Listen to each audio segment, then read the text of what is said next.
Hello, सत श्री अकाल, नमस्कार। दिस इज भावना और आज हम बात करने वाले हैं सीटेट 2024 साइंस के पेपर की। ठीक है, तो सीटेट का पेपर कौन लोग दे सकते हैं? जिन बच्चों ने क्या किया हुआ है, बीएड किया हुआ है। ठीक है, वही बच्चे क्या दे सकते हैं?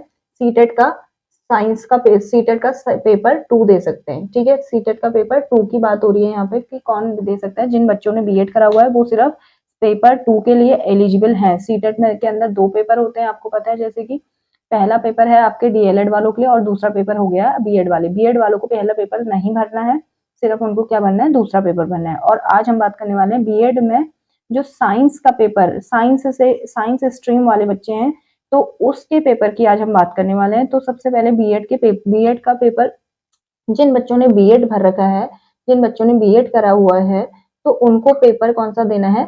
PAPER paper 2। ठीक है, they are eligible for only paper 2। ठीक हो गया। तो पेपर 2 में क्या आता है आपका? यहाँ पे सीडीपी आती है। सबसे पहला सिलेबस में क्या आता है? सीडीपी। सीडीपी इज बाल विकास। ठीक है, CDP is child development and pedagogy. अभी मैं बताऊंगी कि कौन कितने मार्क्स का आता है। पहले मैं मेन कोर्स बता देती हूँ आपको, सिलेबस कि कितना कितना कंटेंट क्या है। ठीक है, सीटेट के पेपर के अंदर कंटेंट क्या है। फिर सेकंड आती है, अगर हम साइंस के बच्चों की बात कर रहे हैं अभी, तो मैं एसएसटी वाला कुछ भी पोर्शन नहीं बताने वाली हूँ आज। साइंस के पेपर के बच्चों की बात हो रही है। जिन बच्चों की स्ट्रीम साइंस है, तो उनका यहाँ पे जो दूसरा सब्जेक्ट आ जाता है वो है मैथ्स। ठीक है, गणित।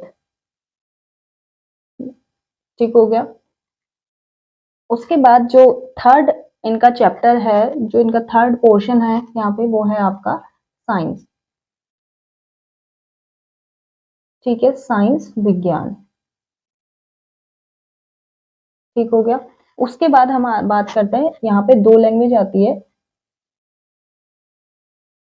Language 1 and language 2। ठीक है, तो ये 4 टाइप के अलग अलग पैटर्न है जो कि आपके सीटेट के पेपर के अंदर पेपर 2 में पूछे जाते हैं। पहला हो गया आपका सीडीपी, मैथ्स, साइंस और लैंग्वेज 1 एंड लैंग्वेज 2। तो इसके अंतर्गत आपका सीडीपी आती है आपकी 30 मार्क्स की। ठीक है, 30 मार्क्स की मैथ्स भी आती है आपकी 30 मार्क्स की, साइंस भी आती है आपकी 30 मार्क्स की, और लैंग्वेज 1 30 मार्क्स का आता है और लैंग्वेज 2 भी 30 मार्क्स का आता है। तो टोटल हो गया 60 मार्क्स। लैंग्वेज 60 मार्क्स की आती है। ठीक हो गया। उसके बाद अगर हम बात कर लेते हैं तो चाइल्ड डेवलपमेंट एंड पेडागोजी। यहाँ पे चाइल्ड डेवलपमेंट एंड पेडागोजी में क्या है? देखो, 30 क्वेश्चन आपके बाल विकास से संबंधित आते हैं। बाल विकास से संबंधित क्वेश्चन आपने बीएड में भी पढ़ लिए हैं। ठीक है, जो बच्चे बीएड कर रहे हैं उनका सीटेट निकालना आसान हो जाएगा, क्योंकि वो टच में है चाइल्ड डेवलपमेंट एंड पेडागोजी की। ठीक है, तो यहाँ पे आपका 30 मार्क्स कहीं नहीं गए अगर आपको चाइल्ड डेवलपमेंट एंड पेडागोजी अगर आपको बहुत अच्छे से आती है। ठीक है, तो उसके बाद हम बात करते हैं मैथ्स की। तो मैथ्स में यहाँ पे क्या है? देखो, 30 मार्क्स की मैथ्स है, तो 30 मार्क्स की मैथ्स के अंदर आपके 20 न्यूमेरिकल्स आते हैं और आपके 10 क्या आते हैं? पेडागोजी बेस्ड क्वेश्चंस आते हैं। ठीक है, और ये जो न्यूमेरिकल्स हैं लगभग, ये अभी क्या हो गया है कि पहले 6 टू 8 करके ही क्या आती थी? आपकी मैथ्स आती थी। अब थोड़ा सा ना इसका एरिया थोड़ा बढ़ा दिया गया है, तो अब यहाँ पे थोड़ा कुछ और टर्म्स भी देखने को मिलते हैं, जो कि मैं आपको बाद में बताऊंगी। ठीक है, अभी क्या है? साइंस है, फिर साइंस है दूसरा सब्जेक्ट। तो साइंस में भी आपका 20 क्वेश्चन तो आते हैं आपके कॉन्सेप्ट बेस्ड। ठीक है, 20 क्वेश्चन क्या आते हैं? कॉन्सेप्ट बेस्ड आते हैं। और 10 क्वेश्चंस यहाँ पे आते हैं आपके पेडागोजी बेस्ड या फिर इन्वायरमेंटल साइंस वगैरह से। ठीक है, तो यहाँ पे क्या है? लैंग और जो यहाँ पे आपका 20 जो क्वेश्चन है साइंस के, वो आपसे 6 to 8 तो पूछे जाते हैं। अब थोड़ा थोड़ा पोर्शन, बायो का पोर्शन 9th और 10th का भी आने लगा है, इंक्लूड होने लगा है।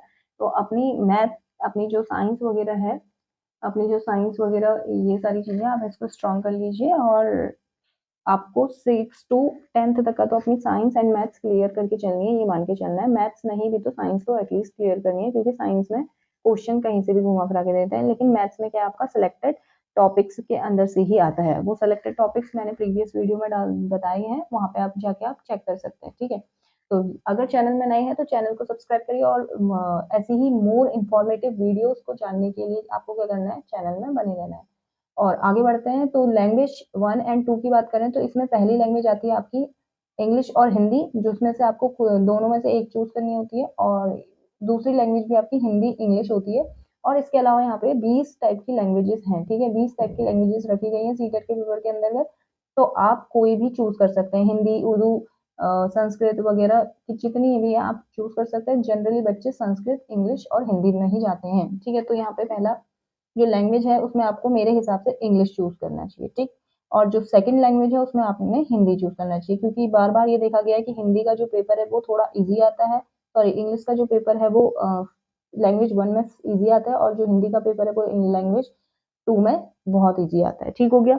अब ये सारी बातें होने के बाद मैं आपको ये बता दूं कि इस तरीके का आपका पैटर्न है, इस तरीके का आपका सिलेबस है, आपको इतना पेपर तैयार करना है। और अब हम बात करते हैं नेक्स्ट, जो सीटेट का पेपर आने वाला है, वो सीटेट का पेपर दिसंबर में आपको देखने को मिलेगा। दिसंबर 2024 में ही आपको इसका पेपर देखने को मिलेगा, और इसका नोटिफिकेशन सितंबर में आ जाएगा। जैसे कि आप देख रहे हो कि 7 जुलाई 2024 का रिजल्ट कल आ चुका है, 1 महीने के अंदर ही आंसर की और रिजल्ट भी इन लोगों ने दे दिया है। तो इसका मतलब मान के चलिए कि आने वाले टाइम में सितंबर में इसका नोटिफिकेशन आ जाएगा और दिसंबर में इसका पेपर हो जाएगा। तो आगे बढ़ के सीटेट का पेपर जिन बच्चों ने नहीं पास किया है, तो उस सीटेट के पेपर को पास करने के लिए यहाँ पे आपको साइंस और मैथ्स पढ़ाया जाएगा। तो आप चैनल में अगर बने रहना चाहते हैं तो यहाँ पे गुड बुक्स को क्या करना है, आपने सब्सक्राइब करना है और लाइक करना है। और आगे मैं आपको बताने वाली हूँ,